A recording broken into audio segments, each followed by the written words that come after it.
अस्सलाम वालेकुम and welcome to जोर का जोड़। आई होप आप लोग खैरियत से होंगे और अच्छे से अपना ख्याल रख रहे होंगे।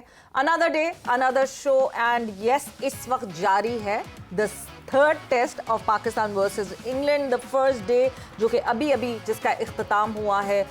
कोशिश हमने की कि ऐसी विकेट बनाएं कि हिला के रख दें। यस, टॉस जीता इंग्लैंड ने, उस वक्त लगा कि नहीं जी मसला हो गया और ये गलत हो गया कुछ, मगर हमने इंग्लैंड को ऑल आउट कर दिया आज के दिन में। बट क्या हमारे बैटर्स इन कंडीशंस को सर्वाइव कर सकेंगे? नहीं। 73 फॉर 3, ऐसा ना हो कि हमने किसी के लिए जो गड़ा खोदा है उसमें खुद ही गिर जाए। कौन बनेगा हमारा स्मिथ, ये देखना पड़ेगा और इस हवाले से हमारी डिस्कशन होगी। मैं हूँ सवेरा पाशा और मेरे साथ मौजूद है हाफिज मोहम्मद इमरान। और बिल्कुल सवेरा, पुणे से पिंडी तक एक ही पुकार है, स्पिनर्स का राज है, क्योंकि वहां पर टेस्ट मैच जो चल रहा है इंडिया और न्यूजीलैंड का, वहां पर भी स्पिनर्स ने 10 आउट किए, 7 आउट किए। और यहाँ पर पाकिस्तान में आज एक करता से फिर पाकिस्तान की उस जोड़ी ने जिसने दूसरे टेस्ट मैच में कामयाबी हासिल करने में अहम किरदार अदा किया, पाकिस्तान की तरफ से नुमान और साजिद ने, आज उन्होंने एक मरतबा फिर अपनी शानदार गेंदबाजी का मुजाहरा किया। लेकिन एक सवाल जो है वो ये है कि क्या वाकई पाकिस्तान ने कोई रन कुछ ज़्यादा तो नहीं करवा दिए? ये टेस्ट मैच किस रुख जाएगा? और जब पहले ही दिन में पिच इतना बॉल इतना नीचे रह रहा है, स्पिन भी कर रहा है, तो क्या पाकिस्तान ने जो बैटिंग है ये किस हद तक, क्योंकि 3 विकेटें पाकिस्तान की भी गिर चुकी हैं, तो मुश्किलात पाकिस्तान के लिए हो सकती हैं। और ये भी हमें ज़हन में रखना है कि चौथी बारी पाकिस्तान नहीं करनी है इस टेस्ट मैच में। इस पर मज़ीद बात करेंगे। बहुत सारी ऐसी चीज़ें आज के टेस्ट मैच में जो कि हम बिल्कुल इसके ऊपर गुफ्तगू कर रहे हैं। हमारे साथ मौजूद हैं पाकिस्तान क्रिकेट बोर्ड के साबिक चेयरमैन, पाकिस्तान क्रिकेट बोर्ड के साबिक चेयरमैन सिलेक्शन कमेटी जनाब अज़हर खान साहब। अस्सलाम वालेकुम खान साहब, बहुत बहुत शुक्रिया आपका। और हसन रज़ा पॉज आया ना तो थोड़ा सा अज़हर साहब भी हुए हाँ, कब ऐसा कब हुआ? और हमारे साथ है जी हसन रज़ा, पाकिस्तान के साबिक टेस्ट क्रिकेटर। आप हमें वीडियो लिंक पर ज्वाइन किए हुए हैं। अस्सलाम वालेकुम हसन, बहुत शुक्रिया आपका भी। अस्सलाम वालेकुम। वालेकुम सलाम। जनाब साबिक चेयरमैन सिलेक्शन कमेटी साहब, मैच किधर जा रहा है? मैच हाफिज साहब पिंडी में ही है, कहीं नहीं जा रहा यही जवाब। बिल्कुल पिंडी में है। और आपने पहले दिन का खेल का जिक्र किया जी, तो obviously toss was very vital और इंग्लैंड ने जीता और नो डाउट के उन्होंने बैटिंग शुरू की। और एक स्टेज पर ना आप देखें कि पिच ने ना, जब बॉल नया था, हार्ड था, तो बॉल थोड़ा सा ग्रिप कर रहा था और अनइवन बाउंस भी था। और अनइवन बाउंस होने की वजह से जो शॉट मेकिंग थी ना, वो थोड़ी सी मुश्किल नज़र आ रही थी। अब कुछ अगर आप इंग्लैंड के बैटर्स जिस तरह आउट हुए ना, अगर आप देखें तो they were playing across the line और हॉरिजेंटल बैट के साथ, या वो स्वीप मार रहे थे या वो एक्स्ट्रा कवर या मिड विकेट के ऊपर से खेलने की कोशिश कर रहे थे। They lost their very vital wickets, you know, because के ऐसी पिच पर एक मेथड होता है जो को आपको अप्लाई करना पड़ता है। और वो मेथड हमें एटकिंसन और जेमी स्मिथ की बैटिंग में नज़र आया। एक स्टेज पर तो मुझे ऐसा महसूस हो रहा था सवेरा कि ये ना इंग्लैंड की टीम जो है, they won't be able to score more than 150 run. बिल्कुल 98 फॉर 5 एक टीम हो जाए और वहां से अगर ये टीम रिकवर करके 267 तक चली जाए, विच मींस के कहीं ना कहीं हम उस ट्रैक से डीरेल हो गए। हसन, मैं आपकी तरफ आऊंगी। हम पास में भी बहुत दफ़ा देख चुके हैं, पाकिस्तान टीम जो है वो अर्ली ऑन विकेट्स ले लेती है, उसके बाद एक ऐसी पार्टनरशिप होती है जो हमसे दूर ले जाती है हमारे गोल को। अभी आज फिर हमें ऐसा ही लगा, या तो स्मिथ ने बड़ा आउटस्टैंडिंग खेला, बिकॉज स्मिथ वाकई दिखा आपको कि वो चैलेंज कैसे उन्होंने लिया और वो पार्टनरशिप जिस तरह एटकिंसन की और स्मिथ की हुई है। क्या दूसरों ने गुमान कर लिया था कि बड़ी मुश्किल कंडीशंस हैं? इतना मुश्किल था नहीं शुरू में जितना मुश्किल बना दिया इंग्लिश बैटर्स ने। नहीं, देखें, मुश्किल तो अभी होता रहेगा जिस तरह से आपकी कंडीशंस हैं और आपने खुद ही बैटिंग पैटर्न्स पिचेस बनाई हैं। आपको बॉलिंग से तो बहुत सपोर्ट मिल गई है, 2 बॉलर्स से इन पे इंतजार किया आपने throughout the test match series, मगर बैटर्स को पता लगेगा अभी 4th इनिंग में, क्योंकि और मुश्किल तरीन होती है ये पिच। जहां पर आप ऐसे ट्रैक बनाते हैं वहां पर बैटिंग बड़ी इंपॉर्टेंट होती है। और आपने 7वीं विकेट पे जब ये पार्टनरशिप करवाई 112 रन की, जो स्मिथ ने आउटस्टैंडिंग इनिंग के लिए भी 9 रन की 112 बॉलर पे, वो आउटस्टैंडिंग थी। जकेट ने 52 रन की इसके लिए अर्ली ऑन, 2 बैटर्स ने 25 किए इनकी तरफ से, मगर अभी स्ट्रगल कर रहे हैं हमारे बैटर। और स्ट्रगल में आपको पता है कि क्या होता है, जब आप दूसरे पे जाते हैं तो वही बैट पैड कहीं बैट पैड लगता है और कहीं आउट में बहुत ज्यादा होते हैं।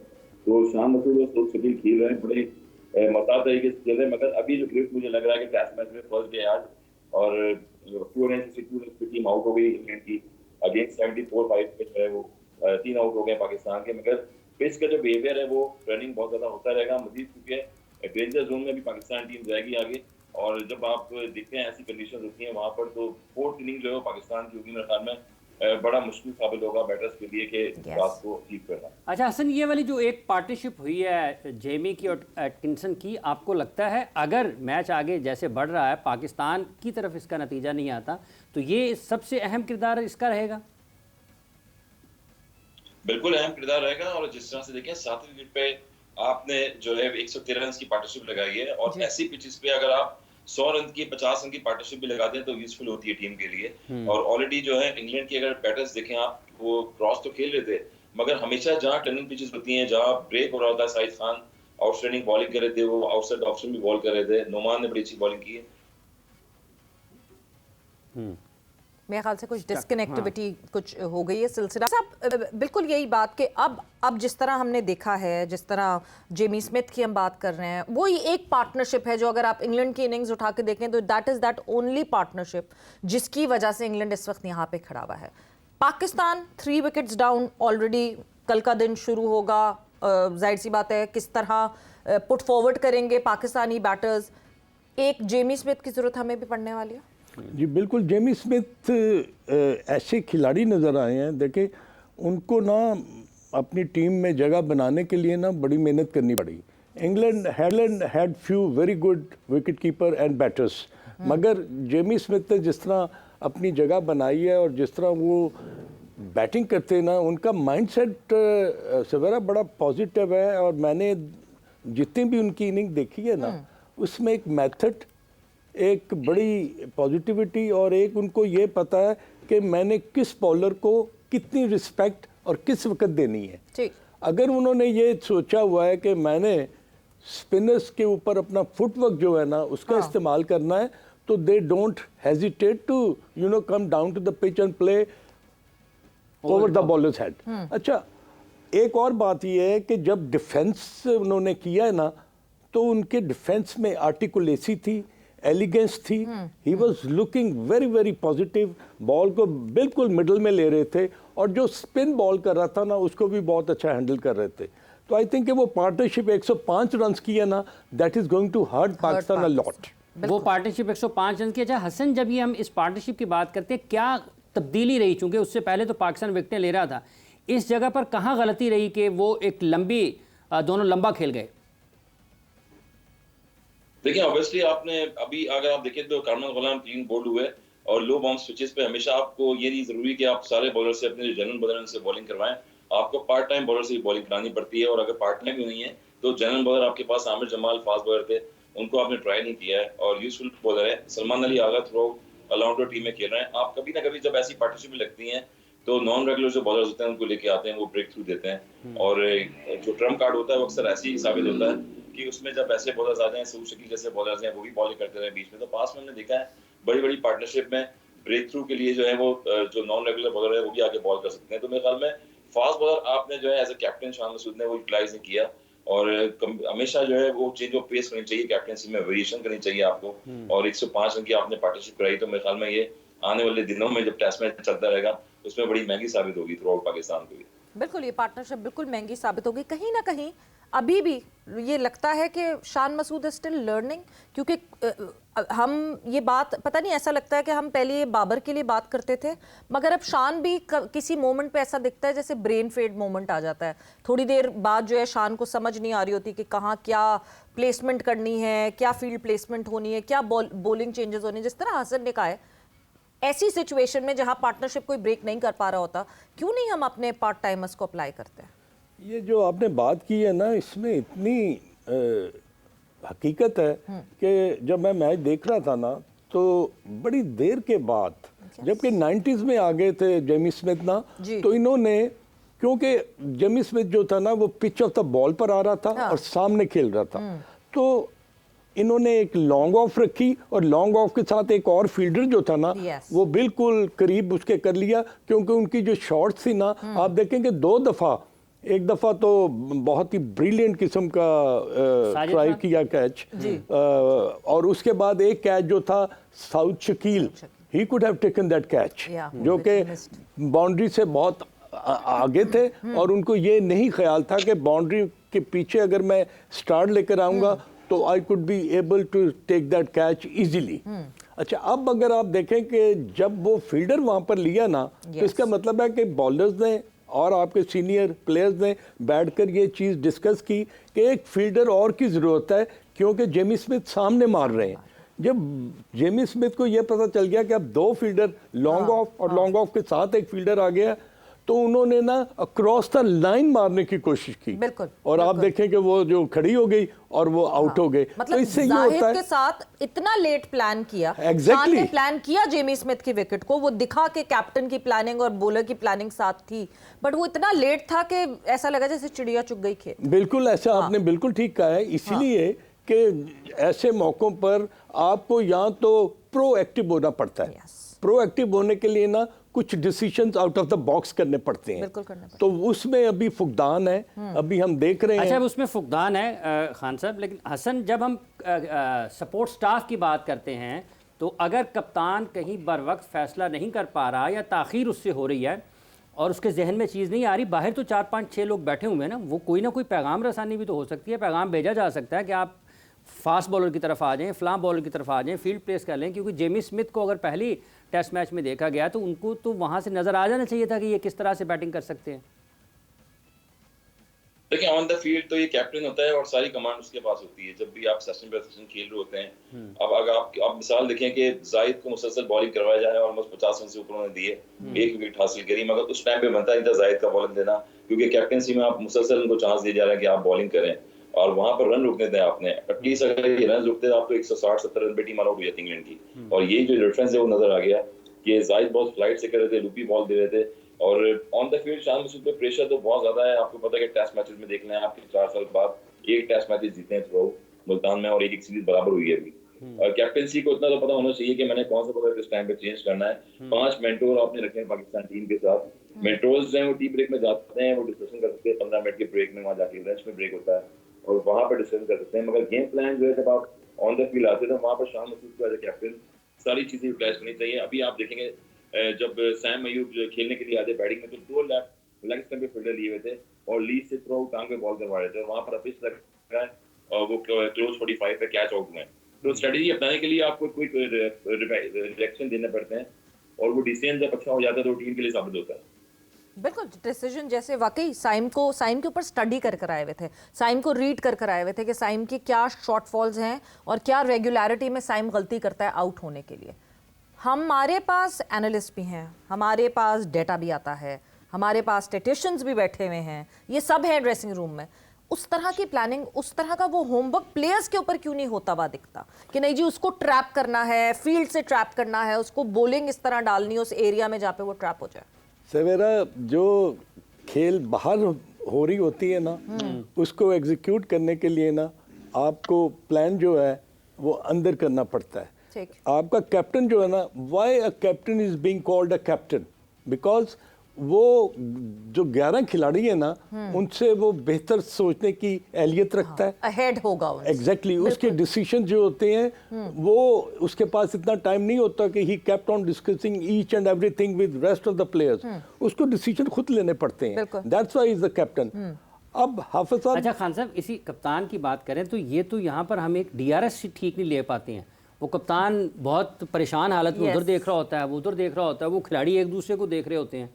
तो ये सारा आज भी जो पाकिस्तान ने सुबह एक रिव्यू लिया वो पता नहीं बॉल नुमान की बॉल पे था, मतलब पड़ा है, आपको पता है कि स्टंप से बाहर लाइन में नहीं है और उसने जाना है बाहर, कप्तान भी परेशान होता है। तो इस सूरत हाल में जब हर तरफ परेशानी होती है फिर क्या करता है कप्तान? देखिए, जो ये आप रिव्यू की बात कर रहे हैं ना, रिव्यू लेने वाले जो होते हैं ना, एक तो विकेट कीपर होता है और एक बॉलर होता है। ठीक है, ये 2 जो खिलाड़ी है ना, दे आर वेरी इंपॉर्टेंट और they are the decision maker कि हमने कौन से बॉल पर किस तरह का रिव्यू लेना है। तो रिजवान तो हर बॉल पे अपील कर देते हैं। अब रिजवान जो है ना, रिजवान तो हर बॉल पे अपील आपने सही कहा कि वो चाहते हैं कि हर बॉल पर मैं ना रिव्यू ले लूं। अब बात आ जाती है कि पिच कहाँ पर हुआ, स्पिन कितना हुआ, बाउंस कितना था और क्या वो स्टंप्स को हिट कर रहा था कि नहीं कर रहा था। अगर ये 3-4 चीज़ें हाफिज साहब आपके ज़हन में अगर आ जाएं तो then you will able to take the decision. Yeah. अब डिसीजन अगर ये हो कि मैंने अब कैप्टन जो है ना वो तो मिड विकेट पर खड़ा है या मिड ऑफ पर खड़ा है, तो उसको इस चीज़ का अंदाज़ा नहीं होता कि बॉल कहाँ पिच हुआ है। Wicket keeper is in the best position to decide. तो अब मेरे ख्याल में कि पाकिस्तान की टीम के लिए ना, ये जो अभी आपने साइम अयूब की जो बात की, साइम अयूब ने को अगर आप आउट होते हुए देखें तो अभी बॉल डिलीवर नहीं हुआ था, तो वो बहुत आगे आ गया। और जब वो आगे आया ना तो उसने थोड़ा सा बॉल को ना खींच कर, जिसे कहते किया, बॉल उसकी एक्सपेक्टेशन से थोड़ा सा साइम की ऊंचा आया and he play just across the line. जब आप अक्रॉस द लाइन खेलते हैं ना तो आप full face of the bat के साथ नहीं खेलते, आप आधी फेस ऑफ द बैट के साथ खेलते हैं। बॉल टुक द एज और वो जो रूट के पास शॉर्ट मिड विकेट पर बड़ा आसान कैच चला गया। तो साइम अयूब ने अभी तक अपनी जो बैटिंग की जो जिसे कहते हैं ना कि आर्टिकुलेसी, उसमें ये चीज़ नहीं सीखी कि कौन से बॉल पर मैंने निकलना है और कौन से बॉल पर मैंने डिफेंस करना है और किस तरह मैंने बॉल को पिक करना और हिट करनी है। तो आई थिंक कि ये आप अगर ये लर्न नहीं जल्दी करेंगे तो may be you lose your position in the batting order और आप टीम से बाहर हो जाएं, फिर आप पछताएंगे कि यार मुझे उस वक्त ये गलतियां नहीं करनी चाहिए। बिल्कुल बिल्कुल। हाँ हसन, मैं बिल्कुल एज ए बैटर मैं आपसे भी यही जानना चाहूंगी, कितने बाउंटी पॉइंट्स कटते हैं उस बैटर के जो कि प्री मेडिटेट कर लेता है एक शॉट, जिस बॉल देखने से पहले, बॉल आने से पहले, बॉल पड़ने से पहले प्री मेडिटेट कर लेता है शॉट। लॉन्गर रन में कितना डैमेजिंग होगा वो उस प्लेयर के लिए? देखिए इतने बड़े हमारे जो हम कहते थे कि टॉप क्लास बैटर्स जो हैं आज वो इस टेस्ट टीम से बाहर हैं, बाबर आजम का मैं नाम लूंगा, तो जब वो इतने डाउनफॉल में आ गए, अंडर प्रेशर रहे, तो कामरान गुलाम का दूसरा टेस्ट मैच है और वो भी टी के बाद जब ऐसे टाइम पे आपकी बैटिंग आ रही होती है तो आप फिर तो वैसे ही भूल जाते हैं, एक्सपीरियंस तो होता नहीं है आपके पास। नहीं, हम साइम की बात कर रहे हैं हसन। साइम ने जिस तरह साइम आउट हुए ना, साइम ने प्री मेडिटेट किया हुआ था शॉट। देखिए वो तो स्पिन हो रहा था ना, जैसे जैसे बॉल हमने बताया जैसे पिच रफ होता रहेगा वहां पर turn left arm spinner Leach bowling कर रहे हैं और हमेशा left arm spinner left arm batters को बॉल करेगा और आपने शॉर्ट लेग पे फील्डिंग ली हुई है, 5 फील्डर ऑन पे रखे हुए हैं। कहीं ना कहीं अगर हाफ वाली बॉल आती है तो आप हिट करते हैं लॉन्ग ऑन से ऊपर, जहां पर बॉल थोड़ा सा ब्रेक होता है, टर्न होता है, तो बॉल को पहले रीड नहीं किया आपने तो टॉप एज लगने का खतरा होता है 45 यार्ड के फील्डर जो खड़े होते हैं सामने। यही है। और सैम का मैंने बताया एक्सपीरियंस की बात बता रहा हूँ कि टेस्ट क्रिकेट में जब भी हमेशा टी के बाद बैटिंग आती है तो वहां पर बहुत ही कम देखा जाएगा कि जो एक्सपीरियंस प्लेयर होते हैं वो सरवाइव करते हैं, अदरवाइज इतनी टाइम पे जो है हिट नहीं लगती, क्योंकि उसमें टाइम ऐसा होता है जो जितने डगआउट में जो बॉलर्स बैठे हुए थे इंग्लैंड के बड़े रिलैक्स होकर बैठे थे, जब भी हमेशा ऐसे टाइम पे बैट्समैन को जो है बहुत ज्यादा वो डेंजर जोन में जाना पड़ता है टी के बाद हमेशा। तो इसलिए अटैक भी जिस तरह किया है, बेन स्टोक ने थ्रो आउट फील्डिंग 45 पे रखी हुई थी, स्लिप में रखी हुई थी, शॉर्ट स्लिप में रखी हुई थी, तो यही शान मसूद और जिस तरह से बैटर्स खेले अनएक्सपीरियंस है। और अगर सैम अयूब जिस तरह से खेले तो अनएक्सपीरियंस का नजर आ रहा था क्योंकि वो घबराए हुए थे कि मैं जल्दी से जल्दी शॉटें खेलूं। रन्स कितने ज्यादा करवा दिए पाकिस्तान ने हसन? देखिए रन्स मैंने पहले बताया ना कि पार्टनरशिप किस तरह लगी है। आपने 105 रन जो है वो 7वीं विकेट पे करवाए। अगर आपको याद होगा बांग्लादेश में टेस्ट मैच जब हम खेल रहे थे तो 32 रन पे 6 खिलाड़ी आउट थे और वहां से पूरा मैच जो है पासा पलट गया टेस्ट मैच का। तो आज भी मुझे लग रहा है कि इस टेस्ट मैच की जो वाइटल जो इनिंग्स थी बैटर की थी, दोनों बैटर्स की, स्मिथ की और टेल एंडर ऑलमोस्ट कहेंगे, मगर आप टेल भी देखें किस तरह खेल रही थी इंग्लैंड की। यही वो कंडीशन होती है टेस्ट क्रिकेट में जब आप ग्रिप अपने पास रखते हैं। मुझे याद है कि वेस्ट इंडीज, ऑस्ट्रेलिया, इंग्लैंड ऐसी टीम होती है जब वो एक ग्रिप से खेलती है उनकी तरफ ग्रिप आती है तो फिर वो ग्रिप टूटते नहीं है। तो यहाँ पर आपने चांसेस दिए हैं उनको और कैचेस भी ड्रॉप किए हैं। मेरे ख्याल में अर्ली मॉर्निंग अगर जल्द से जल्द देखना ही है कि आप कितने रन के एवरेज से खेलते हैं, या अटैकिंग खेलेंगे या डिफेंसिव खेलेंगे, ये तो कल का दिन बताएगा। बिल्कुल कल का दिन बताएगा कि अटैकिंग खेलेंगे या डिफेंसिव खेलेंगे। क्या हम वापस अपने उस शेल में चले जाएंगे जिस शेल में पाकिस्तान क्रिकेट बहुत अरसे थी, या फिर वो जो दूसरा टेस्ट जिस तरह हमने खेला था कॉन्फिडेंस के साथ वो करेंगे? सवेरा बड़ा मुश्किल होगा इस पिच पर डिफेंसिव खेलना और सरवाइव करना। ऐसी पिच पर कोई भी बॉल जो है ना वो अनइवन बाउंस हो जाता। आपने बेन डकेट को आउट होते देखा है, कहीं भी पड़ेगी। दैट वाज पॉसिबली कि अनप्लेबल बॉल, वो बिल्कुल सबमरीन नहीं जो होती उस तरह बॉल आया और वो आके सीधा वो उनके पैड पर लगा आउट हो गए। तो अगर ऐसा बॉल अगर आपके बैटर्स को 4 या 5 ओवर के बाद एक आधा बॉल अगर ऐसा हो जाता है और आप बेबस होते हैं और आप आउट होते हैं, तो फिर आप सोचते हैं कि यार मुझे वो जो बैट बॉल मिला था ना, अगर मैं उस पर रन्स करता तो मेरी टीम को और मुझे फ़ायदा होता। So you can not predict it कि ऐसी पिच पर कौन सा बॉल किस वक्त टर्न कर जाएगा, बाउंस कर जाएगा और नीचे रह जाएगा। तो इसलिए अगर आप पॉजिटिव हैं अपने माइंडसेट में और आपने ये देखना है कि जो मुझे बॉल मिला है ना, तो मैं अब फील्ड प्लेसिंग को देखूं कि मिड विकेट कितनी दूर है, लॉन्ग ऑफ है कि नहीं है, मिड ऑफ है कि नहीं है, तो अगर एक्स्ट्रा कवर है कि नहीं है, तो मुझे वो एरियाज इस्तेमाल करने हैं जहां पर अगर मेरी हिट लगे तो मुझे चौका मिले और मैं जो है अपने रन्स को ना एस्केलेट कर सकूं। यानी best form of defence is to attack, sensible attack जो है वो देखना चाहिए और वो करना चाहिए पाकिस्तानी बैटर्स को। वक्त एक ब्रेक का हुआ है, हम मगर जब ब्रेक से वापस आएंगे शिद्दत से इंतजार है tour to Australia and Zimbabwe के स्क्वाड का, जिसका दूर दूर तक अभी कोई खबर नहीं है। शायद ये मिड हो जाएगा टेस्ट तो फिर उसकी खबर कहीं आएगी सामने, और कौन होगा कप्तान वो भी कुर्रा निकलना है। अभी ब्रेक के बाद बात करें।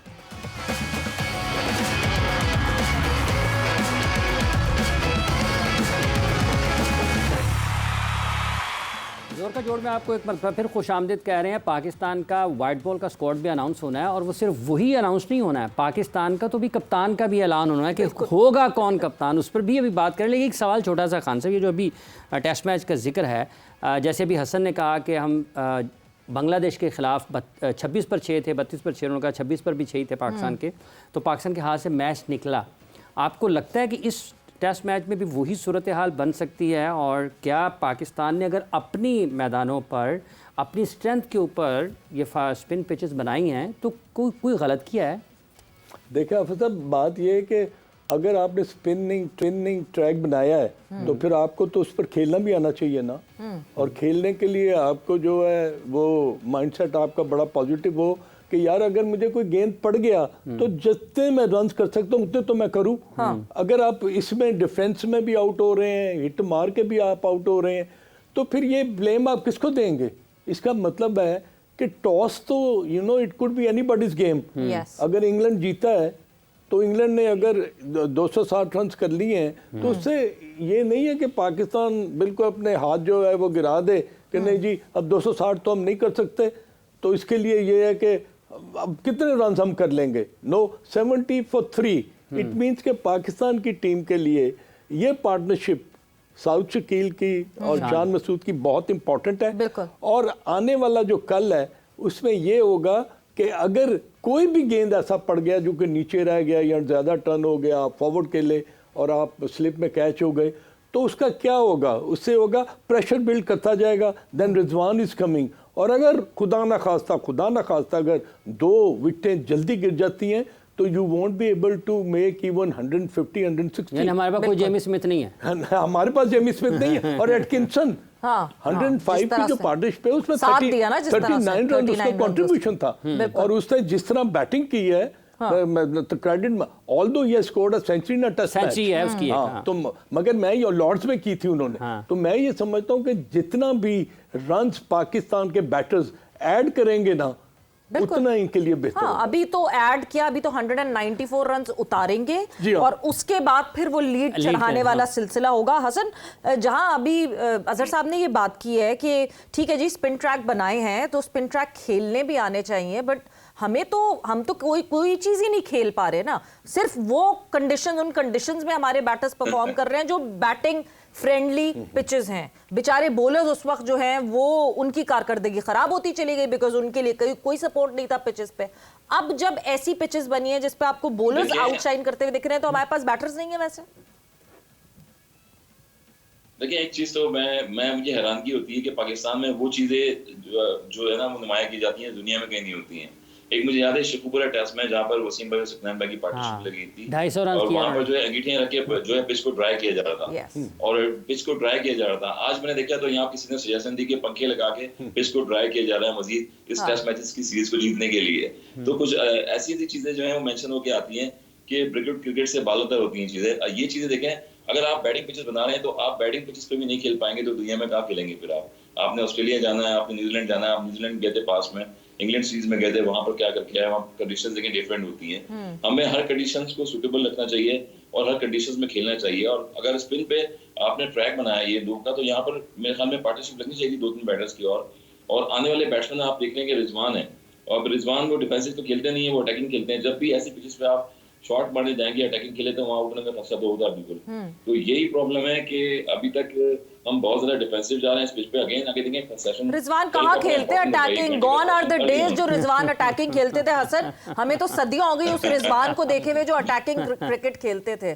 तो अटैकिंग तो खेल नहीं रहे वो आजकल। देखें अटैकिंग इसलिए कि कोई पार्टनरशिप लग रही है, बैटर्स कोई नहीं है आपके पास। एक ये रिजवान हो गए ऑलराउंडर के तौर पे, और बाबर आजम तो खैर आउट ऑफ फॉर्म ही हो गए, और दीगर बैट्समैन मुझे बताएं कौन है। आज कामरान गुलाम ने पहले मैच में सेंचुरी कर दी है, अभी हमारे मेन प्लेयर बन जाएंगे वो, मगर कितने अंडर प्रेशर खेल रहे थे आज वो नजर आ गया। जहां पर टेस्ट क्रिकेट का थोड़ा सा बेटर प्रेशर आता है और वहां पर बहुत मुश्किल हो जाता है खेलना।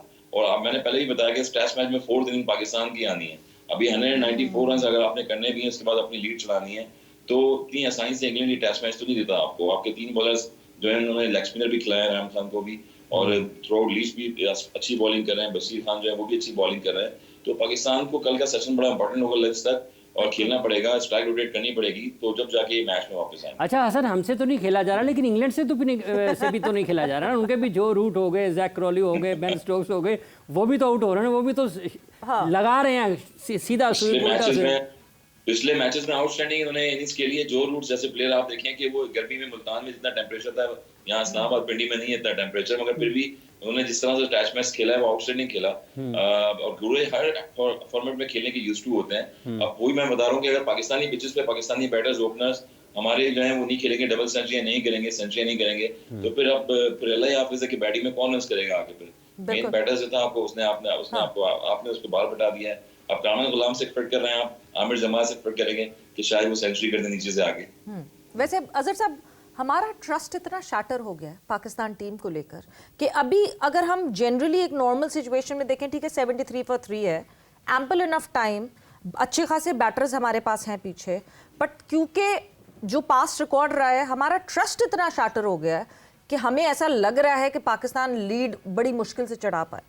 लेकिन जो सबसे अच्छी चीज़ पाकिस्तान की टीम में हुई है ना, वो सलमान अली आगा की इंडक्शन है। No doubt about it. I think उस लड़के ने सवेरा द वे ही क्या वो हमारा स्मिथ बन सकेगा?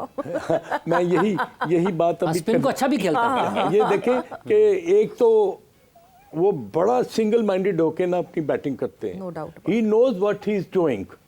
और ये एक टेस्ट क्रिकेटर के लिए या टॉप प्लेयर के लिए, एक तो वो नंबर 7 आते हैं, तो उनके लिए बड़ा मुश्किल होता है कि वो टेल एंडर्स के साथ ना लंबी बैटिंग करें, तो वो उनको सारा प्रेशर खुद एब्जॉर्ब करना पड़ता है। बिल्कुल। अब उसमें वो कामयाब होते हैं। पिछले मैचेस में भी उन्होंने बड़ी आउटस्टैंडिंग, देखें हाफिज साहब, अगर आप टेस्ट मैच जो जीते हैं ना, तो उसमें 67 रन जो थे ना कामरान के, अब ये सलमान अली आगा के, दे काउंट अ लॉट। और वही एक पार्टनरशिप जो थी ना एंड में, उससे क्या हुआ कि जो हमारा जो टारगेट था ना, वो बजाय 240 या 230 के बजाय 290 प्लस पर चला गया। तो इसलिए उसकी बैटिंग जो है ना, वो that's always count a lot. अब जो बात मैं दोबारा रिपीट उसे करूंगा कि कंडीशंस जो है ना, उसका बहुत ही ज़्यादा इम्पैक्ट होता है सवेरा। कोई भी बॉल आपको टेस्ट क्रिकेट में नीचे भी रह सकता है, ज़्यादा स्पिन भी कर सकता है, बाउंस भी कर सकता है। तो व्हेन जो आप ड्रेसिंग रूम में बैठे होते हैं ना, जो आने वाला बैटर होता है, उसके जहन में ये चीज़ें फिर आ जाती हैं कि यार ये तो पिच जो है, ये तो सब कुछ, बॉल नीचे भी रह रहा है, ब्रेक भी हो रहा है, बाउंस भी हो रहा है, तो मैं अपनी जो मैंने टेक्निक है वो कौन सी अप्लाई करनी है? क्या मैं अगर हिट मार के आउट हो गया तो वो मुसीबत पड़ जाएगी, डिफेंस करता वो आउट हो गया तो यार मैं हिट ही मार देता। तो ये जो डबल माइंडेडनेस है ना प्लेयर की, जब वो बाहर बैठा होता है, तो अगर वो अंदर जाके ऐसी शॉट खेले और आउट हो जाए, तो वो फिर टीम भी बुरा मनाती है, देखने वाले भी बुरा मनाते हैं, और उस प्लेयर्स की अपनी साइकी जो है ना, वो भी काम नहीं करती।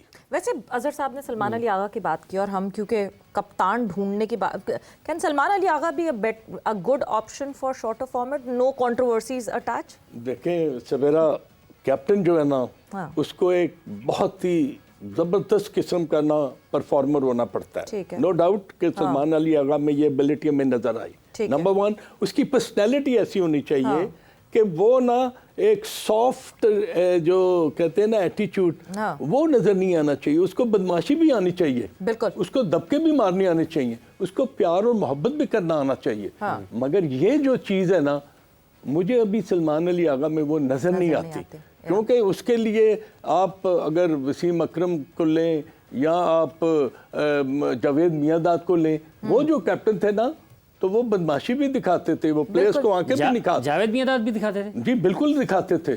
कैसे, कोई आपको याद आता हो? मुझे याद है, मैं एक मैच खेल रहा था, मेरा हाथ फ्रैक्चर हो गया और मैंने बताया नहीं।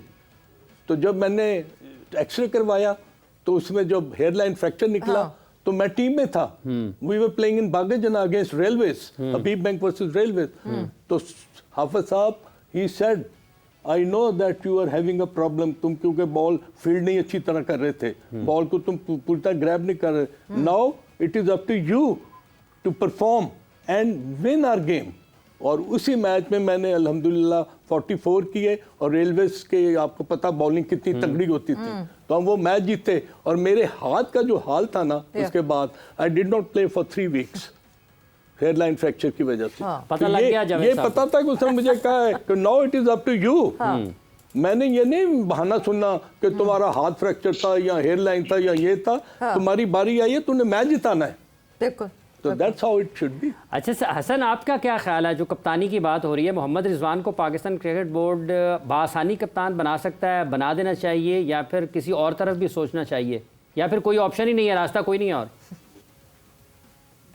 देखिए, ऑप्शन तो कोई भी नहीं है, सबको आपने कप्तान वाइस कप्तान बना दिया। थ्रू आउट वर्ल्ड कप देखें, 50 ओवर्स देखें, T20 देखें, अभी ऑप्शंस तो आपके पास ये रिजवान रह गए।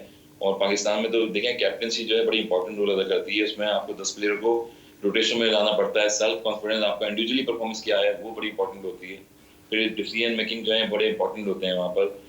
अभी एक टेस्ट मैच तो जीत गए, देखें ना, 4 साल बाद आप जीते हैं। और शान मसूद पे कितनी डिबेट चल रही थी एज ए कैप्टनसी पे, एज ए परफॉर्मर उनको होना चाहिए। और लीडर जब भी जो होता है टीम का, उसको टीम की रोटेशन चलानी पड़ती है, बॉलर बैट्समैन कॉन्फिडेंस लेवल और चिन हाई रखनी पड़ती है।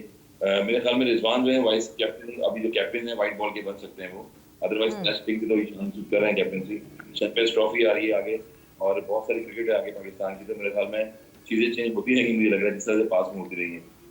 बट हसन, इतना स्ट्रेट फॉरवर्ड अगर डिसीजन होता कि रिजवान कप्तान बन जाएंगे, तो अनाउंस कर देते। इतना ज़्यादा सस्पेंस पाकिस्तान क्रिकेट बोर्ड क्यों क्रिएट कर रहा है? और फिर हम जब बैकग्राउंड में देखते हैं, भट्टी साहब ने उस दिन वो मेंशन की बात, अब्दुल माजिद भट्टी साहब ने, कि वो जिस बात की वजह से इंजमामुल हक को पाकिस्तान क्रिकेट बोर्ड से दूर किया गया था, उसमें तो मोहम्मद रिजवान भी इन्वॉल्व हैं साथ। जो डिबेट चल रही होती है, सिचुएशन जो डिमांड चल रही होती है पाकिस्तान की, वो आपको पता है 1-2 दिन पहले ही पता लगती है। कभी भी प्री प्लान कुछ भी नहीं होता पाकिस्तान में, चाहे वो सिलेक्टर हो, चाहे वो चेयरमैन हो, चाहे वो क्रिकेट हो पाकिस्तान की। तो यहाँ पर भी चैंपियंस ट्रॉफी आने वाली है, और जिस तरह से डिसीजन मेकिंग होते रहे पास में भी, और वैसे ही होते जा रहे हैं। आगे अल्लाह करे कि बेहतरी हो और बेहतरी आए। मगर जब आप देख लेंगे फॉरेन कंट्री के कोचेज हैं पाकिस्तानी, जो इतने सारे, आप लेजेंड का आपने नाम लिया, जावेद मियांदाद साहब की कोचिंग में मैं खुद खेलता रहा हूँ, एक बहुत बड़े लेजेंड है वो। आज देखेंगे कहाँ पर है वो। कोई भी जो है वो उनको किसी भी सुनवाई नहीं दे रहा होता। तो ये एक गलतफहमी होती है पाकिस्तान बोर्ड की कि हमारे जो पुराने लोग हैं, टेस्ट प्लेयर, इंटरनेशनल प्लेयर्स उन्होंने पाकिस्तान की तरफ किया है, उनसे खिदमत नहीं है सारी। और वो चीज़ें जो है आगे जाके जो है वो प्रूव करें। मेंटोर बनाए हुए हैं 5-5, आपने हर जगह देखें दुनिया में फॉरेन कंट्री के मेंटोर आते हैं, वो शिकार होते हैं प्लेयर्स को। तो मेरे ख्याल में ये चीज़ें चेंजेस होती नहीं कि पाकिस्तान के जो क्रिकेटर हैं जिन्होंने पाकिस्तान को सर्व किया, उनको मौका देना चाहिए कि यूथ को और ग्रास रूट लेवल किस तरह स्ट्रॉन्ग करना है। टेस्ट मैचेस में टेस्ट मैच की बैटिंग किस तरह से करनी है, कैप्टनसी जो कर रहा है कोई 90 लेवल का है, उसको किस तरह से कॉन्फिडेंस करना है, या फर्स्ट क्लास में उसने कैप्टनसी की है पहले भी कभी। तो ये ग्रोइंग प्रोग्राम होता है सारा क्रिकेट में, और एक्सपीरियंस जब तक आता रहता है प्लेयर को, वो डे बाय डे इंप्रूव करते रहता है। अच्छा खान साहब, अब्दुल्ला शफीक के साथ क्या प्रॉब्लम है? वो कंसिस्टेंसी क्यों नज़र नहीं आ रही है बैटिंग में उनकी? आई थिंक जब आप एक सेंचुरी करते हैं ना, तो आपको कंप्लेसेंट नहीं होना चाहिए। आपको उस सेंचुरी के बारे में भूल कर आपको अपनी अगली इनिंग का फिर से आगाज़ करना है। और क्योंकि आप करते हैं हमेशा एज एन ओपनर, ये आपकी जॉब है। तो अगर आप कंसिस्टेंटली आप ऐसी शॉट खेल कर आप डिफेंस में भी आउट हो रहे हैं, आप हिट मार के भी आउट, जो शॉट देखें हाफिज साहब, आपने क्रिकेट को और सवेरा ने बहुत ज़्यादा फॉलो किया हुआ है। मुझे बताएं, बांग्लादेश के खिलाफ जिस तरह ये आउट हुआ था हिट मार कर, और खड़ा किया बॉल, जो खड़ा कर दिया पॉइंट पर, वो बनती थी वो शॉट खेलना। तो वो तो पहली इनिंग्स में भी वो बाहर तो 10वें स्टंप जितने शॉट उन्होंने खेले, कोई शॉट नहीं थी। मैं सवेरा हमेशा ये कहता हूँ कि ये क्रिकेट जो है ना, रुलाती ज्यादा है, हंसाती बहुत कम, नो डाउट अबाउट। और जब आपके रन्स हो रहे हो और आप you are just conquering the world, तो आपको ना अपना बुरा वक्त भी जो है ना उसको याद रखना तो चाहिए। आपको लगता है कॉम्प्लेसेंट हो गए वो, या उनकी कोई वीकनेस जज कर ली है ऑपोजिशंस ने? देखिए 100 के बाद ना मैं फील करता हूँ जब आप सेंचुरी करते हैं ना तो उससे आपको ये पता चलता है कि आपने जितना भी टाइम क्रीज पर गुजारा, टेक्निकली आप वेल इक्विप्ड थे, आपने ऑपोजिशन की बॉलिंग को बहुत उम्दा तरीके से हैंडल किया, you played lot of shots also, आपने डिफेंस भी किया, आप कम से कम 200 सवा 200 बॉल आप खेलते हैं तो 100 करते हैं। तो आई थिंक अब जब आपका बुरा वक्त आता है ना तो वो फिर आपको उसमें से निकलने के लिए ना बहुत बड़ा दिल चाहिए। What happened to Babar Azam in comparison to that, Babar Azam ने भी 17 इनिंग्स खेली हैं और 50 नहीं किया टेस्ट मैच में। तो ये सोचते होंगे ना कि बाबर आजम जैसा player, number 1 player in the world, he is sitting outside, he is not the part of Pakistan team. आप और मैं कितना नाम ले रहे हैं बाबर का, ये बड़ी ही खौफनाक गेम है। ये जब तक आप स्क्रीन पर होंगे ना तो लोग आपको याद करेंगे, जैसे ही आप स्क्रीन से आउट ऑफ साइट होते हैं तो हाफिज साहब, नोबॉडी रिमेंबर्स यू, लोग याद नहीं करते, sight out of mind. Hasan, वैसे बाबर आजम की जहां बात की है अजहर साहब ने, क्या बाबर को रेस्ट कराना सिर्फ बाबर की परफॉर्मेंस थी या फिर एक स्ट्रॉन्ग मैसेज था पाकिस्तान क्रिकेट बोर्ड की तरफ से कि अगर बाबर आजम को ड्रॉप कर सकते हैं तो जो प्रॉम्प्टली नहीं खेलेगा, जो अपनी ड्यूटी जॉब पूरी नहीं करेगा, वो भी ड्रॉप हो सकता? अगर क्रिकेट बोर्ड को मैसेज देना होता है T20 में देते हैं, आप फिटनेस लेवल क्रूज करते हैं, उसके बाद T20 जीतते हैं, जो लो स्कोर जो एसएस की टीम है, यूएसए हो गई, अफगानिस्तान हो गई, आज हम उन टीमों से हार रहे होते हैं। तो मेरे ख्याल में यही चीज बनती है कि बाबर आजम अब कहाँ गए सारे कोचेस, मैं यही तो डिस्कस कर रहा हूँ कि आप फॉरेन कंट्री से मॉनी मॉर्कल पहले कोच लेके आए, जेफ लॉक्सल लेके आए, बहुत सारे इतने नाम हैं जो एक सारे फहरिस्त थे कोचेस की, वो क्या सिखा के गए पाकिस्तान के प्लेयर्स को ग्रास रूट लेवल पे, क्या स्ट्रॉन्गनेस चीज क्या है पाकिस्तान की, बताएं मुझे कि आज 2 स्पिनर हमारे पाकिस्तान में नहीं है, 24-25 स्कोर किए वहां में, इतने सारे कैंपिंग लगाते हैं। आज आप देखें 40 साल का एक स्पिनर खेल रहा है, नुमान अली जो हमारे साथ भी फर्स्ट क्लास खेलते थे पहले, और साजिद खान भी जो हमारे साथ फर्स्ट क्लास खेलते थे, वो मेन बॉलर है पाकिस्तान टीम के हमारे, और बैटिंग पैटर्न पिचेस हमने बनाई हुई, तो एग्जांपल शो कर रहे हैं दुनिया में कि हम जो है एक जस्टिस शो कर रहे हैं कि ग्रास रूट लेवल को स्ट्रॉन्ग करते, कब भी स्ट्रॉन्ग करते हैं। तो हमारे पास कोई 22 साल का लड़का नहीं आ रहा, अगर वो आप दूसरी टीमों में देखें तो 23 साल के लड़के खेल रहे होते हैं। And mind you, Noman Ali और साजिद खान ने फिटनेस टेस्ट नहीं पास किया हुआ। हाँ, तो उन्होंने फिटनेस नहीं टेस्ट पास किया था। बिल्कुल उन्होंने जाहिर बात है वो जो डोमेस्टिक खेली थी वो उनके जो गेन कर रहा है उस टाइम, जो परफॉर्मेंसेस है वो आज काम आ रही हैं, वो इसलिए आ रही है कि शोल्डर उनका आर्म बड़ा अच्छा है, लंबी बॉलिंग की हुई है डोमेस्टिक में खेल खेल के। आजकल T20 फॉर्मेट इतना हो गया है, और आप T20 देखें, आप T10 देखें, तो अभी तक हम ढूंढ ही नहीं पा रहे कि हमारे जो 22 साल 30 साल के प्लेयर्स हैं वो कहाँ पर आएंगे पाकिस्तान टीम में, किस तरह से एडजस्ट होंगे। कामरान गुलाम को अगर आप देखें पिछले 5 साल से डोमेस्टिक में खेलते हुए हैं, अब जाकर उनको चांस मिला है, वो भी इंग्लैंड की सीरीज में। अच्छा खान साहब, ये जो नौजवान क्रिकेटर्स का जिक्र किया है कि हमारे पास नहीं है, एक ये भी पहलू है कि 25 करोड़ का मुल्क है और हमें उन खिलाड़ियों को जिन्हें हमने भेज दिया कि जाओ तुम फिट नहीं हो, अगले टेस्ट मैच के आ जाओ कि तुम्हारी ज़रूरत है, ये तो सिस्टम की नाकामी है ना। फिर अब साहब मैं एक क्वेश्चन करना चाहता हूँ आपसे भी और सवेरा से भी। हाँ जी, I hope you won't mind it. हाँ बिल्कुल, क्यों नहीं खान साहब। मुझे ये बताएं, काइजन ट्रॉफी शुरू होने वाली है हाँ जी 1 या 2 दिन में। हाँ जी, Babar Azam will play for any department? He should, honestly speaking आप मुझसे पूछें तो he should, that should be the strongest message across, और आपको पता चलेगा कि हाँ जी Babar wants to rectify his mistakes और अपनी परफॉर्मेंस को बेहतर करना चाहते हैं। बिल्कुल आपने ठीक। और खान साहब एक मरतबा मिसबाउल हक ड्रॉप हुए पाकिस्तान की टीम से, साथ ही कदावी स्टेडियम के लाहौर रीजनल क्रिकेट एसोसिएशन की ग्राउंड थी, वहाँ पर उनका मैच हुआ, 280 उन्होंने किया, और सारा मीडिया कदावी स्टेडियम को छोड़कर LCCA में मिसबा से बात कर रहा था और मिसबा ने 280 कर दिया था। बिल्कुल आपने ठीक कहा फसाद, this is the platform, this is the place where you are going to give a very strong message. But पहला ही मैच कहीं पहले दिन पहले ही उसका खेल सकते हैं, पहला ही मैच, क्योंकि तो ऑस्ट्रेलिया तो ट्रैवल करना है बाबर ने, तो किस तरह मैनेज किया जाएगा। 26 से गालिब शुरू है कायद-ए-आज़म ट्रॉफी, तो फिर तो ये सवेरा इसका जवाब मैं अगर आपको दूं, अगर टाइम नहीं है आपके पास, नहीं आप जल्दी से जवाब दीजिए, मैं आपको बताऊं, मुख्तसर से जवाब दे दीजिए इसका।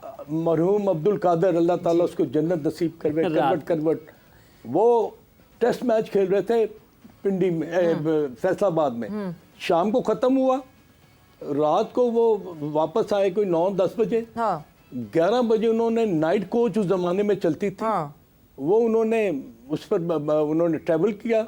वो कराची एयरपोर्ट उतरे, रात को 12:30-1 बजे उन्होंने टैक्सी ली और हैदराबाद नियाज स्टेडियम वो कोई 2:30-3 बजे पहुंचे। और मुदस्सर नजर was the captain of UBL. तो कादिर ने मैनेजर को उठाया, उससे कहा कि मैं पहुंच गया हूं, मेरा नाम दे देना। एंड मुदस्सर वो बहुत ही हिलेरियस था। कहता कि और देखेंगे जब बाऊ आएगा तो फिर पता चल जाएगा। मगर उसको ये पता कि बाऊ तो ट्रैवल ही नहीं कर सकता। तो Qadir was there in the ground at 9:30, toss होने के वक्त वो एंटर हुआ है। ऑस्ट्रेलिया बहुत दूर है ना। मुदस्सर ने देखा, उसने कहा ये तो बाऊ आ गया। क्या मैं तो आना सी, मैं तो मैच के। ये है इंटेंसिटी, ये आपकी अंदर का जो है ना आपका क्रिकेटर, वो जागता है कि नहीं मैंने वो फर्स्ट क्लास क्रिकेट को भी उतनी रिस्पेक्ट देनी है जितनी मैं टेस्ट मैच को देता हूँ। उतना ही ज़्यादा। तो आज ये कमी नजर आती है? जी सर, आज ये कमी नजर आती है? कमी है ही नहीं। नोबडी वांट्स टू प्ले 4-डे मैच। तो बाबर को तो आराम दिया ना क्रिकेट खेलने के लिए, तो हाफिज़ साहब मैं नहीं मानता कि आराम होता है। क्रिकेट में कोई आराम नहीं होता। हाँ जी हसन, जाते जाते आपसे भी हम इनपुट लेंगे इस बात का। एक आधा मैच कायदे आजम ट्रॉफी का खेल सकते हैं बाबर आजम? देखें अभी जब आपने पाकिस्तान चैंपियंस कप जो हुआ था अभी फैसलाबाद में हुआ है, वो आपने खिलाया था, व्हाइट बॉल से खिलाया। हैरत की बात है रेड बॉल की सीरीज आपकी 3 मैचेस की हो रही है और आपने ये टूर्नामेंट करवाया। वहां पर हसनैन बड़े अच्छे बॉलर है, वो भी बेस्ट बॉलर रहे। वक्त का मुकाबला सख्त, छोटा सा जवाब चाहिए, क्या बाबर को कायदे आजम ट्रॉफी का मैच खेलना चाहिए कि नहीं? खेलना चाहिए, बिल्कुल खेलना चाहिए, क्यों नहीं खेलना चाहिए। और प्लेयर्स जहां भी फॉर्मेट में क्रिकेट में होते हैं, काउंटीज में देखें, इंग्लैंड में देखें, दुनिया में जो प्लेयर्स खेल रहे होते हैं अपने कोई भी काउंटी के मैचेस मिस नहीं करते हैं। तो मेरे ख्याल में खेलना चाहिए। बिल्कुल जी, 4 डे को मेरे ख्याल से हाँ। थैंक यू, बहुत शुक्रिया। वक्त यहाँ पे खत्म हो गया। अजहर साहब बहुत बहुत शुक्रिया। 4 डे को जब तक प्रेफरेंस नहीं देंगे प्लेयर्स, चाहे स्टार हो या ना हो, इवेंचुअली आप इस खेल को रिस्पेक्ट नहीं करेंगे तो वो आपको रिस्पेक्ट नहीं करेंगे। विद दैट वक्त खत्म हो गया। जोर का जोड़ का सवेरा पाशा और हाफिज इमरान को इजाजत दीजिए। अपना बहुत ख्याल रखिएगा। टेक केयर, बाय बाय, अल्लाह हाफिज।